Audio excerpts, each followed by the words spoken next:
একজন মা কিভাবে তার সন্তানের মৃত্যুর কারণ হয়, এরকম বেরহম মাও হয়। এটি ক্রিস্টাল ক্যান্ডেলিওর কেস, যাকে আদালত যাবজ্জীবন কারাদণ্ড দেয়। কারণ এই মহিলাটি তার 16 বছরের বেবি জেলিনকে 10 দিনের জন্য একা বাসায় রেখে তার বয়ফ্রেন্ডের সাথে ঘুরতে যায় এবং বেঁচে থাকার জন্য খাবার হিসেবে রেখে যায় শুধু 2-3টা ফিডার ভর্তি দুধ।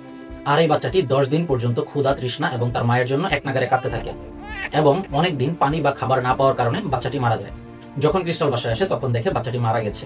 তাই তাড়াহুড়া করে বাচ্চাটিকে কিছু পরিষ্কার কাপড় পরিয়ে পুলিশকে ফোন করে হেল্পের জন্য, এবং পুলিশ এসে এটির ইনভেস্টিগেশন শুরু করে এবং তারা তাদের প্রতিবেশীর ডোরবেলের ক্যামেরা রেকর্ড চেক করে দেখতে পায় লাগাতার বাচ্চাটির কান্নার আওয়াজ আসছে, এবং তাদের প্রতিবেশীরাও এটা নিশ্চিত করে যে এই আওয়াজ তারা শুনতে পেয়েছে।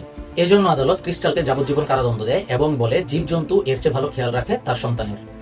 যখন ক্রিস্টালকে যাবজ্জীবন কারাদণ্ড শোনানো হয় তখন জাজ বলে, তুমি তোমার সন্তানকে 10 দিনের জন্য বাসায় বন্দি করে রেখেছিলে এবং সে কাতরাতে কাতরাতে মারা গিয়েছে। এখন তুমি সারা জীবন এই 4 দেয়ালে বন্দি থাকবে এবং তার কষ্টটা অনুভব করবে। আপনারা কি মনে করেন, জাজ কি কাজটা ঠিক করেছে না ভুল করেছে? কমেন্টে জানাবেন। এরকম আরো ভিডিও পেতে চ্যানেলটিকে সাবস্ক্রাইব করে রাখুন, আর যদি ফেসবুক থেকে হন তাহলে অবশ্যই পেজটিকে ফলো দিয়ে রাখবেন।